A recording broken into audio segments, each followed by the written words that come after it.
s'interroge de plus en plus sur les méfaits du réchauffement climatique sur la santé. Il y a bien sûr les pertes humaines et les traumatismes provoqués par les cyclones, les tempêtes et les inondations.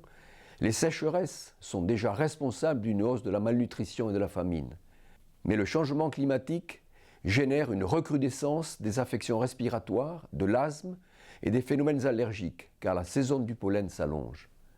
En revanche, il n'y a aucun doute sur l'impact de l'environnement sur la santé publique.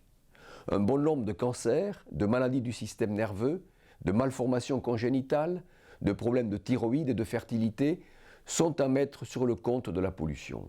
Parmi ces polluants, on retrouve des métaux lourds, des hormones et tous les organochlorés comme les pesticides, les dioxines, les solvants. On les retrouve dans l'air, l'eau ou l'alimentation et ils deviennent toxiques car ils s'accumulent dans les graisses de notre organisme. C'est ce qu'on appelle la bioaccumulation. Même l'ours polaire en est victime.